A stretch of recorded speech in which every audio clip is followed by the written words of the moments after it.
What's up, guys? I'm the Hadnot and welcome back to my channel. Today I'm going to be talking about A24's latest horror feature, Talk to Me. I let you in.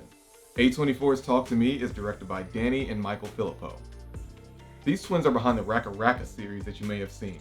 It's a series of action-packed parody videos that mock some of the biggest scenes that you've seen across cinematic history. I'm going to try to make this review a pretty quick one, but I do want to make it clear that I loved the movie. There are some sources saying that this is the scariest film since Hereditary, and though I disagree, there are some things that I'd like to highlight that really just worked for this film. First and foremost is its uniqueness. It's a breath of fresh air to be able to watch something that just feels fresh. It's not a remake, it's not some do-over, and although it may take some similar concepts from other horror films that you may have already seen, it does so in a way that makes Talk to Me unique. The film takes place in Australia, a place that a lot of us might not know about. And the things that we do know about it probably came from memes about the most dangerous animals or insects or any biological life form that may be trying to kill you. You know, when I first saw this trailer, I was super excited because not only is it a fresh horror film, but it features a black actress right there front and center. Like, she's the main character. And I don't think that we get to see a whole lot of horror movies that are like that, especially these days, where it's usually just some run-of-the-mill thing, some person gets possessed, same old, same old. Talk to Me is gonna grab your attention right off the bat. In the trailer, you see that there's this cursed object that these bored teenagers are messing with.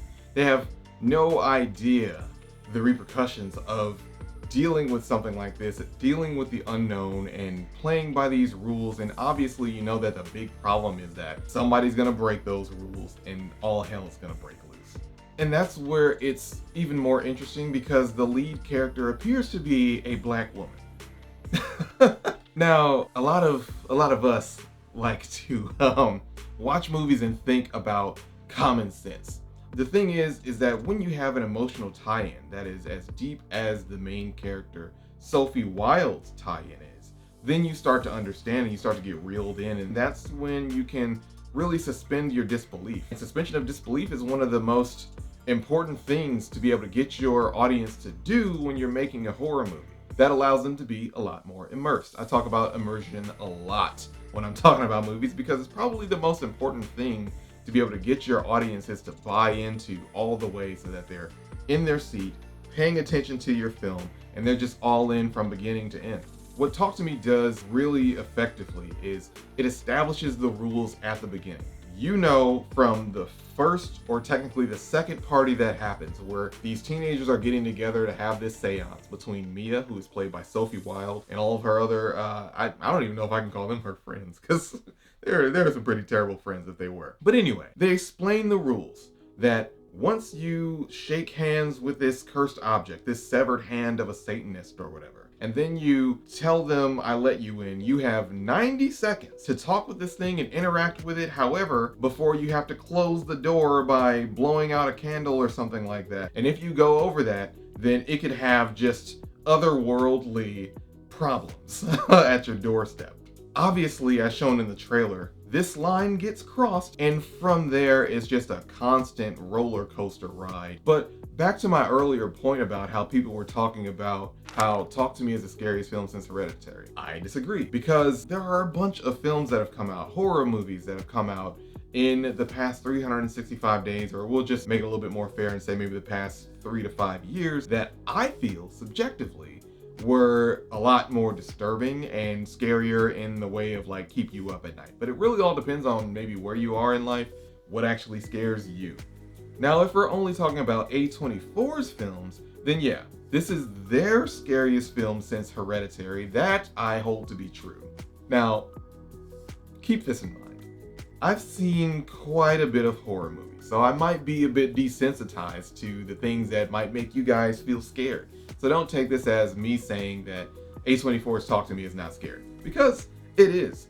I found myself after seeing the movie feeling the sort of doom and gloom of the consequences of dealing with a cursed object. Because a little thing that happens with me after I see a horror movie is I put myself in that situation and I'm like, oh man, if I were foolish enough to put myself in that situation that the main character has put themselves in, Mia in the film puts herself into a foolish situation because she has this emotional tie-in where she just wants to know what's on the other side of that door, of that veil of reality. Once she does that, she's in it. Those are the rules. So those are the things that kind of sit with me after the film.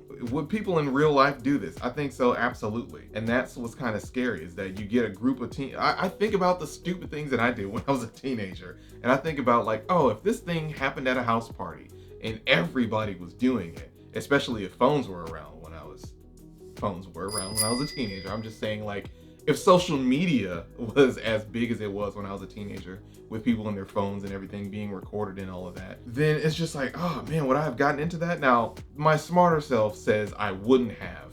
However, it's kind of up in the air. I swear up and down I would never mess with a Ouija board. But if it's at the party with all the drinks and all the people and all my friends and they're doing it, then the likelihood of that happening is rough on me. Honestly, I feel like I should give Teenage the Had Not More credit because I was one of the smart folks. But in all seriousness, that's what is scary about Talk to Me for me. You think about the rules of this cursed thing that these people are messing with. The rules are very clear, very simple. And you see what it does to character after character after character. And they're having fun with this thing until they're not. And the implications of that just kind of sit with you.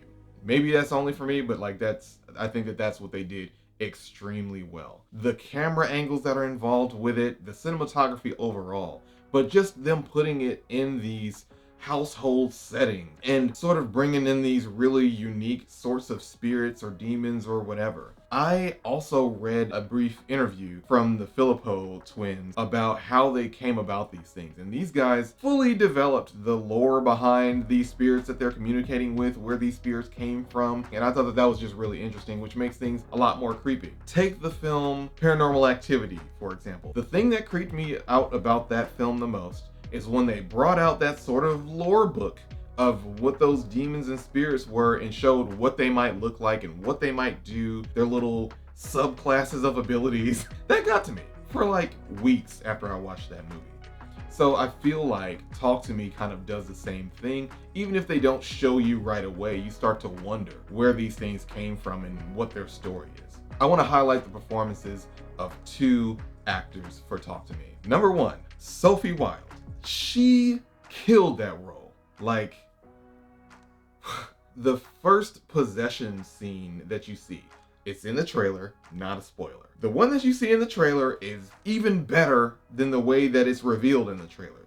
The suspense, the buildup of her wanting to try this thing out, the things that she says, she becomes an entirely different person or entity in that scene, and it is so believable. And the sound design behind it is incredible. That's another thing that the Philippou brothers talked about that they were really into when it came to the development of this project. Sound design for them was everything. And so that's what really sells it.